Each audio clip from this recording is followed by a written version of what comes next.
Hi viewers, welcome to my lifestyle. வீடியோக்குள்ள போகிறதுக்கு முன்னாடி நம்மளோட சேனலை சப்ஸ்கிரைப் பண்ணாதவங்க சப்ஸ்கிரைப் பண்ணிட்டு கொஞ்சம் சப்போர்ட் பண்ணுங்க. வாங்க வீடியோக்குள்ள போகலாமா? கார்த்தி ரேவதி சீரியல்ல என்ன பரபரப்பாக நடந்துட்டு இருக்குன்னு பார்க்கலாமா? ஒரு வழியா நம்ம கார்த்தி ராஜராஜன் மேல எந்த தப்புமே இல்லை அப்படின்னு சொல்லிட்டு பஞ்சாயத்துல நிரூபிச்சிட்டாருன்னே சொல்லலாம். அது மட்டுமா, பார்வதி பஞ்சாயத்து முன்னாடி கை கும்பிட்டு மன்னிப்பு கேட்டுட்டு இருக்காங்கன்னே சொல்லலாம். இங்க பாருங்க, இந்த ராஜராஜனை முன்ன பின்ன எனக்கு தெரியவே தெரியாது, என்ன எல்லாரும் சேர்ந்து மன்னிச்சிடுங்க, பணத்துக்காக ஆசைப்பட்டு இந்த மாதிரி ஒரு காரியத்தை பண்ணிட்டேன், என்ன மன்னிச்சிடுங்க அப்படின்னு சொல்லிட்டு இருக்கும்போது இந்த பக்கம் முத்துவேலு, ஐயோ என்னடா இது, இவ இப்படி பல்ட்டி அடிச்சுட்டாலே, இவ இந்த மாதிரிலாம் பண்ணுவான்னு கொஞ்சம் கூட எதிர்பார்க்கவே இல்லையா அப்படின்னு சொல்லிட்டு ஒரு பக்கம் நினைச்சிட்டு இருக்க. கார்த்தி அந்த கலசத்தை வச்சு என்னெல்லாம் பண்ணிட்டான் அப்படின்னு சொல்லிட்டு ஒரு பக்கம் பயத்தோட இருக்க. பஞ்சாயத்துல சொல்றாங்க, அதான் இந்த பொண்ணே வாயை திறந்து சொல்லிட்டால எல்லா உண்மையும், ராஜராஜன் மேல எந்த தப்புமே இல்லை அப்படின்னு சொல்லிட்டு. சரி கார்த்தி, அது மட்டும் இல்லாம அந்த கலசத்துக்குள்ள போன் மறைச்சு வச்சிருக்கீங்கன்னு சொன்னீங்கல்ல, அதை எடுங்க, நம்ம அந்த வாய்ஸ் ரெக்கார்டை கேட்கலாம் அப்படின்னு சொல்லிட்டு இருக்காங்க. அப்ப நம்ம கார்த்தி சொல்றாங்க, எதுக்கு அதை கேட்கணும்னு அவசியம் எதுவுமே இல்லையே, அதான் அந்த பொண்ணே வாயை திறந்து எல்லா உண்மையும் வெளியே கொட்டிட்டால, அதுக்கப்புறம் எதுக்கு அதை கேட்டுட்டு, அதனால அதெல்லாம் அப்படியே விட்டுருங்க. அது மட்டும் இல்லாம பூஜைக்கு வேற ரொம்ப டைம் ஆயிடுச்சு, வாங்க நம்ம பூஜையை பண்ணி முடிக்கலாம் அப்படின்னு சொல்லிட்டு நம்ம கார்த்தி சொன்ன உடனே ஊர் ஜனங்களும், ஆமா கார்த்தி தம்பி சொல்றதா கரெக்ட், வாங்க நம்ம எல்லாருமே பூஜைக்கு போகலாம் அப்படின்னு சொல்லிட்டு அந்த பக்கம் எல்லாரும் போகவும், பக்கம் சிவனாண்டி முத்துவேலி கிட்ட சொல்லிட்டு இருக்காங்க, இந்த கார்த்தி பையன் இந்த மாதிரி போட்டு எல்லா உண்மையும் உடைப்பான்னு கொஞ்சம் கூட எதிர்பார்க்கவே இல்லை. அப்போ முத்துவேலி சொல்றாங்க, எப்பா நீ வேற, நல்ல வேலை நான் பேசினதை அவன் கேட்கவே இல்லை, அதுக்கப்புறம் அவ்வளவுதான், பஞ்சாயத்துல மட்டும் அந்த வாய்ஸ் ரெக்கார்டை கேட்டாங்கன்னு வச்சுக்கோங்க, என்னோட கதையை முடிச்சு விட்டுட்டு போயிருப்பாங்கப்பா அப்படின்னு சொல்லிட்டு ஒரு பக்கம் முத்துவேலி சொன்னதுக்கு அப்புறம் இந்த சிவனாண்டி எரிச்சலோட இருக்காங்கன்னே சொல்லலாம். நம்ம சிவனாண்டி நினைக்கிறாங்க, அடச்சே என்னடா இது, மறுபடியும் தோத்துட்டோமே, இந்த கார்த்தி மறுபடியும் நம்மளோட திட்டத்தெல்லாம் முறியடிச்சிட்டானே அப்படின்னு சொல்லிட்டு ஒரு பக்கம் டென்ஷனா இருக்க. இந்த பக்கம் பார்வதி மயில் வாகனத்தை கிட்டதான் பேசிட்டு இருக்காங்க. பாவம், அவங்க மயில் வாகனத்தை சேட்டுக்காரங்க அப்படின்னு சொல்லி நினைச்சிட்டு பேசிட்டு இருக்காங்கன்னே சொல்லலாம். சேட்டு வா, அதுதான் எல்லா பிரச்சனையும் முடிஞ்சு போச்சுல, வா நம்ம ஊருக்கு போவோம் அப்படின்னு சொல்லிட்டு இருக்கும்போது இப்ப நம்ம மயில் வாகனம் நினைக்கிறாங்க, என்னது இவ எப்ப பாரு ஊருக்கு போலாம்னு சொல்லிட்டே இருக்கா, நான் என்னமோ உண்மையான சேட்டு மாதிரியும் இல்ல, இவளை உண்மையாவே நான் கூட்டிட்டு போறேன் அப்படின்ற மாதிரிலாம் பேசிட்டு இருக்கா அப்படின்னு சொல்லிட்டு நம்ம மயில் வாகனம் ஒரு பக்கம் நினைச்சிட்டு இருக்க. இந்த பக்கம் பார்வதி வந்து சொல்றாங்க, என்ன சேட்டு அப்படியே மச நின்றுட்டு இருக்க, வா கிளம்பலாம் அப்படின்னு சொல்லிட்டு இருக்க. பாப்பா ஊருக்கு கிளம்பலாம், டைம் ஆயிடுச்சு அப்படின்னு சொல்லிட்டு இருக்கும்போது மயில் வாகனம் சொல்றாங்க, இல்ல இன்னொரு விஷயம் இருக்கு அப்படின்னு சொல்லிட்டு இருக்கும்போது பார்வதி கேக்குறாங்க, இன்னொரு விஷயமா, என்ன விஷயம் இருக்கு? அப்ப நம்ம மயில் வாகனம் சொல்றாங்க, ராஜராஜன் மேல எந்த தப்புமே இல்ல அப்படின்னு சொல்லிட்டு ஊர்க்காரங்க எல்லாரும் முன்னாடியும் சொல்லிட்ட, அதெல்லாம் சரிதான், ஆனா இதே விஷயத்த நீ அவங்களோட ஒய்ஃப் கிட்டயும் போய் சொல்லணும், அப்பதான் எல்லா பிரச்சனையும் நிரந்தரமா முடியும் அப்படின்னு சொல்லிட்டு இருக்கும்போது, ஆமா சேட்டு நீ சொல்றதும் ஒரு வகையில கரெக்ட் தான், அப்பதான் எனக்கு எல்லா குற்றவுணர்ச்சியும் முழுமையா தீரும், ராஜராஜன் இந்த விஷயத்தெல்லாம் பண்ணவே இல்லை, அவர் மேல எந்த தப்புமே இல்லை அப்படின்னு சொல்லிட்டு அவங்க கிட்ட சொன்னாதான் அதுக்கப்புறம் எனக்கும் நிம்மதியா இருக்கும், என்னோட மனசும் ரொம்ப சந்தோஷப்படும் அப்படின்னு சொல்லிட்டு நம்ம பார்வதியும் மயில் வாகனமும் ஈஸ்வரி வீட்டுக்கு போயிட்டு இருக்காங்கன்னே சொல்லலாம். அப்போ இந்த பார்வதி வந்து ஈஸ்வரி வாசல்ல நின்றுக்கிட்டு மேடம் மேடம் அப்படின்னு சொல்லி கூப்பிட்டு இருக்கும்போது அவங்க யாருமே வெளியில வரலன்னே சொல்லலாம். அப்படின்னே நம்ம மயில் வாகனம் நினைக்கிறாங்க, என்னடா இது இவ்வளவு தடவை கூப்பிட்டு யாருமே வீட்டுல இருந்து வெளியே வரல அப்படின்னு சொல்லிட்டு டென்ஷன் ஆகி, அத்தை வெளியே வாங்க அப்படின்னு சொல்லிட்டு அவசரப்பட்டு கூப்பிட்டுட்டாருன்னே சொல்லலாம் பார்வதி முன்னாடி. உடனே இதை பார்த்துட்டு பார்வதி கேட்குறாங்க, என்னங்க நீங்க அத்தன் கூப்பிட்டு இருக்கீங்க அப்படின்னு சொன்ன உடனே நம்ம மயில் வாகனம் என்னென்னோ சொல்லி சமாளிக்கிறாருன்னே சொல்லலாம் இந்த இடத்துல. அப்படின்னு சொல்லிட்டு இந்த பக்கம் பார்த்தோம்னா நம்ம ஈஸ்வரி, ரேவதி, ரோகிணி, சுவாதி இவங்க எல்லாருமே வெளியில வராங்கன்னே சொல்லலாம். அப்ப நம்ம ஈஸ்வரி வந்து கேட்டுட்டு இருக்காங்க, யாருமா நீங்க, எதுக்காக இங்க வந்திருக்கீங்க, இங்க நிக்கிறாரு இவர் யாரு அப்படின்னு சொல்லி கேட்டுட்டு இருக்காங்கன்னே சொல்லலாம். இந்த பக்கம் நம்ம ஈஸ்வரி கேட்டுட்டே இருக்க, பார்வதி ரொம்ப அமைதியா திருன்னு முழிச்சிட்டு இருக்காங்கன்னே சொல்லலாம். அது மட்டும் இல்லாம நம்ம ரேவதி பார்வதியை பார்த்து பயங்கரமான ஒரு ரியாக்ஷன் கொடுக்குறாங்கன்னே சொல்லலாம். நீ எதுக்காக இங்க வந்த அப்படின்னு சொல்லிட்டு இருக்கும்போது நம்ம ஈஸ்வரி கேட்கறாங்க, என்ன ரேவதி இவங்கள உனக்கு முன்னாடியே தெரியுமா என்ன அப்படின்னு சொல்லி கேட்டுட்டு இருக்கும்போது அப்ப நம்ம ரோகிணி சொல்றாங்க, அம்மா இவங்க யாருன்னு தெரியலையா, இவதான் அப்பா மேல அபண்டமா பழிய போட்டு ஜனங்க எல்லாரும் முன்னாடியே தலையக்கூடிய வச்சா அப்படின்னு சொல்லிட்டு இருக்கும்போது கேட்டுட்டு நம்ம ஈஸ்வரி பயங்கரமா டென்ஷன் ஆகுறாங்கன்னே சொல்லலாம். ஏய் நீலாம் ஒரு பொண்ணாடி, சீ உனக்கு எவ்வளவு தைரியம் இருந்தா என்னோட புருஷன் மேலேயே இப்படி ஒரு பழிய தூக்கி போடுவேன், அவரு எப்படிப்பட்டவர் தெரியுமா உனக்கு? பார்வதி சொல்றாங்க, அம்மா என்ன மன்னிச்சிடுங்கம்மா, நான் தெரியாம பண்ணிட்டேன், சொல்ல போனா அவரை நான் முன்ன பின்ன பார்த்ததே கிடையாதுமா, பணத்துக்காக ஆசைப்பட்டு இந்த மாதிரி ஒரு கேவலமான வேலையை பார்த்துட்டமா, என்ன மன்னிச்சிடுங்கம்மா தயவு செய்து அப்படின்னு சொல்லிட்டு கெஞ்சிட்டு இருக்காங்கன்னே சொல்லலாம். நம்ம ஈஸ்வரி இங்க பாரு, இனி என்னோட முகத்துல முழிச்சிடாத, இங்க இருந்து ஒழுங்கு மரியாதையே ஓடி போயிரு, அவர் யாருன்னு நினைச்ச அப்படி இப்படின்னு சொல்லிட்டு நம்ம ஈஸ்வரி கண்ணா பின்னாடி திட்டி அனுப்பிடுறாங்கன்னே சொல்லலாம் பார்வதியை. இந்த பக்கம் பார்வதி சேட்டை கூட்டிட்டு ஊருக்கு போறதுலயே இருக்காங்க.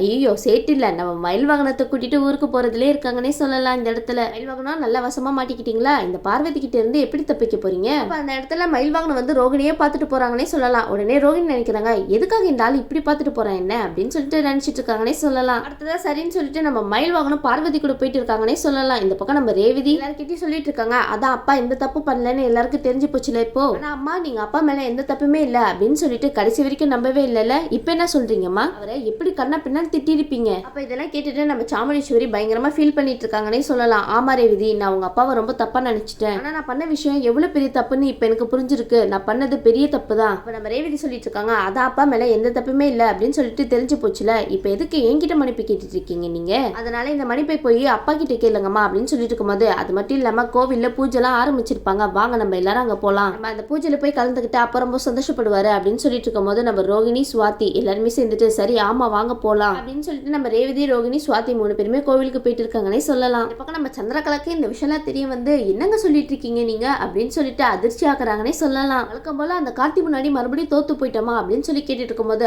ஆமா சந்திரகலா வழக்கம் போல அதே தான் நடந்துச்சு இந்த தடவையும், நம்ம அவன் கிட்ட தோத்து போயிட்டோம், அது மட்டும் இல்லாம அவன் இந்த மாதிரிலாம் பண்ணுவான்னு கொஞ்சம் கூட எதிர்பார்க்கவே இல்லை, போய் இப்படி நடந்து போச்சு, அது மட்டும் இல்லாம இந்த பார்வதி எல்லா உண்மையும் அந்த சபையில போட்டு உடைச்சிட்டா அப்படின்னு சொல்லிட்டு இருக்கும்போது, நல்ல வேலை இதுக்கு பின்னாடி நம்ம தான் இருக்கோம் அப்படின்னு சொல்லிட்டு மாட்டாம போனோமே, அது வரைக்கும் சந்தோஷப்பட்டுக்க வேண்டியதான் அப்படின்னு சொல்லிட்டு நினைச்சிருக்கும் போது, நம்ம சந்திரா சொல்றாங்க இந்த மாதிரி சொதப்பி போச்சு நம்மளோட பிளான்லாம், இந்த பார்வதியை எந்த அளவுக்கு கண்மூடித்தனமா நம்பினே தெரியுமா, கடைசியில எல்லா உண்மையும் போட்டு உடைச்சிட்டாள் அவ அப்படின்னு சொல்லிட்டு சந்திரா ஒரு பக்கம் பார்வதி மேல டென்ஷன் ஆக, ஒரு பக்கம் நம்ம சிவனாடி சொல்றாங்க அவ எதுக்கு இந்த உண்மையை போட்டு உடைக்கணும், அவெல்லாம் இந்த உண்மையை போட்டு உடைக்கல, இந்த கார்த்தியா அந்த கலசத்துக்குள்ள ஒரு போனை போட்டு ரெக்கார்ட் பண்ணி வச்சுக்கிட்டான், ஆனா அவன் அந்த மாதிரிலாம் பண்ணுவான்னு நினைச்சே பார்க்கல, அதனாலதான் எல்லா உண்மையும் வெளியே வந்துருச்சு அப்படின்னு சொல்லிட்டு இருக்கும்போது நம்ம சந்திரகலா சொல்றாங்க, அப்ப நம்ம சந்திரா சொல்றாங்க அவன் இந்த தடவை வேணா ஜெயிச்சிருக்கலாம், ஆனா அடுத்த தடவை ஜெயிக்கவே முடியாது அப்படின்னு சொல்லிட்டு இருக்கும்போது, நம்ம முத்துவேலு வந்து பக்கத்துல இருந்து சொல்றாரு அவன் இந்த தடவை மட்டுமா ஜெயிக்கிறான், எல்லா தடவையும் அவன் தானே ஜெயிச்சிட்டு இருக்கான் அப்படின்னு சொல்லிட்டு கிண்டல் பண்ணிட்டு இருக்காங்கன்னே சொல்லலாம். உடனே சிவனாண்டி வந்து சித்தப்பா கொஞ்ச நேரம் வாய் மூடு, ஏற்கனவே அவன் என்ன போட்டு திட்டிட்டு இருக்கா, நீ வேற பக்கத்துல இருந்து கிண்டல் கேலி பண்ணிட்டு இருக்க,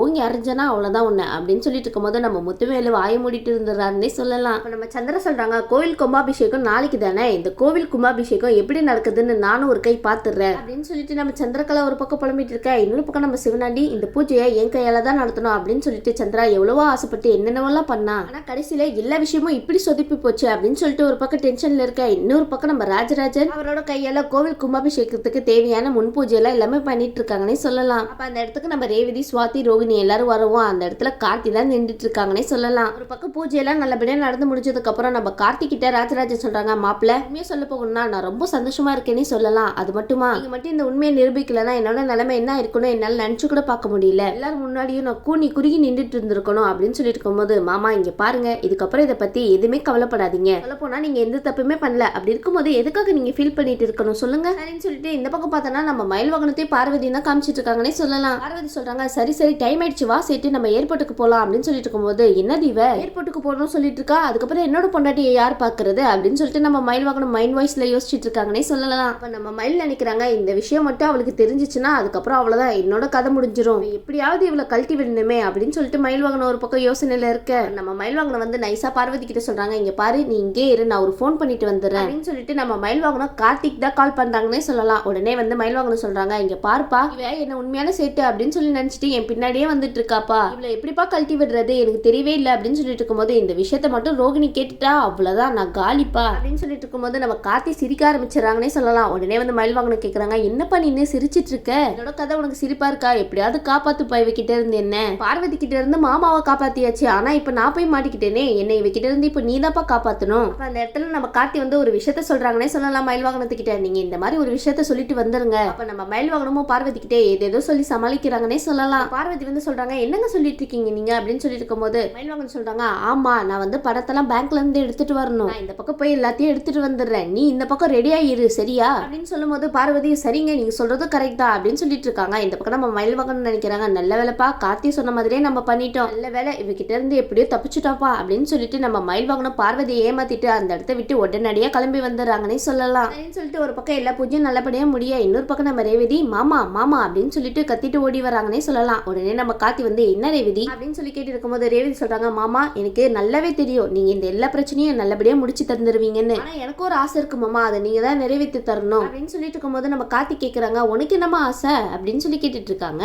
பாருங்க மாமா நாளைக்கு நம்ம 2 பேரும் ஜாலியா இந்த ஊரையே சுத்தி பார்த்துட்டு வந்துடும் ஓகேவா, என்ன ரேவதி சொல்லிட்டு இருக்கா அப்படின்னு சொல்லிட்டு நம்ம கார்த்தி கேட்க, உடனே ரேவதி சொல்றாங்க ஆமா மாமா எனக்கு அதெல்லாம் தெரியாது, என்னோட ஆசையும் நீங்க நிறைவேற்றியே ஆகணும், அதனால நான் சொன்ன மாதிரி நாளைக்கு கண்டிப்பா ஜாலியா வெளியே போய் சுத்திட்டு வந்துடும் ஓகேவா. உடனே நம்ம கார்த்தியும் சரி ரேவதி அப்படின்னு சொல்லிட்டு தலையாட்டுறாருன்னே சொல்லலாம். அடுத்த நாள் பார்த்தோன்னா நம்ம ரேவதி ஜாலியா இருக்காங்கப்பா, ரேவதி கார்த்தி மாமா கூட வெளியே போலாம் அப்படின்னு சொல்லிட்டு ஜாலியா கிளம்பிட்டு இருக்கிறத பார்த்துட்டு ரோகிணி வந்து என்ன தீப இன்னைக்கு இல்லாம இவ்வளவு ஜாலியா எங்க கிளம்பிட்டு இருக்கா அப்படின்னு சொல்லிட்டு நம்ம ரோகிணி ரேவதி கிட்ட போய் கேக்குறாங்க என்ன ரேவதி எங்க கிளம்பிட்ட இவ்வளவு சந்தோஷமா இருக்க அப்படின்னு சொல்லி கேட்டு இருக்கும் போது என்னோட ஃப்ரெண்ட பார்க்க போறேன்க்கா அப்படின்னு சொல்லிட்டு போய் சொல்லிட்டு அந்த இடத்த விட்டு கிளம்புறாங்கன்னே சொல்லலாம். உடனே ரோகிணி சொல்றாங்க சரி சரி நீ எப்படியோ சந்தோஷமா இருந்தா அது மட்டும் எனக்கு போதும் அப்படின்னு சொல்லிட்டு இருக்கும்போது இந்த பக்கம் நம்ம கார்த்தியை தான் காமிக்கிறாங்க. உடனே நம்ம ரேவதி அந்த இடத்துக்கு வந்த உடனே அவங்க கார் எடுத்து வச்சுட்டு கரெக்டா கிளம்பி ரெடியா இருக்காங்கன்னே சொல்லலாம். என்ன மாமா நம்ம கார்லயா போக போறோம்? ஆமா ரேவதி கார்ல தான் போவாங்க அப்படின்னு சொல்லிட்டு நம்ம கார்த்தி கேட்டுட்டு இருக்கும்போது என்ன கார்லயா, என்ன நடந்து போலான்னு சொல்றியா ரேவதி அப்படின்னு சொல்லி நம்ம கார்த்தி கலாய்க்கிறாருன்னே சொல்லலாம். மாமா கிண்டலா? மாமா கிண்டல் பண்ணாதீங்க மாமா, அதான் நான் ஆசையா உங்களுக்காக ஒரு பைக் வாங்கி கொடுத்தல, அந்த பைக்ல போலாம் அப்படின்னு சொன்ன உடனே நம்ம கார்த்தி வந்து வேணா ரேவதி அதெல்லாம் ஒண்ணு வேணாம் அப்படின்னு சொல்லிட்டு இருக்க. இந்த பக்கம் நம்ம ரேவதி கேட்கிற மாதிரியே தெரியல. அதெல்லாம் தெரியாது மாமா, நான் பைக்ல தான் போயா ஆகணும் அப்படின்னு சொல்லிட்டு அடம் பிடிச்சிட்டு இருக்காங்கன்னே சொல்லலாம். நம்ம கார்த்தியோ சரி வேற வழி இல்ல, நம்ம ரேவதி ஆசைப்படுறாளே அப்படின்னு சொல்லிட்டு பைக்ல ரவுண்ட் போறாங்கன்னே சொல்லலாம்ப்பா. ஆனா அங்கதான் ஒரு பெரிய ட்விஸ்டே காத்துட்டு இருக்குன்னே சொல்லலாம். இந்த ரேவதிக்கும் கார்த்திக்கும்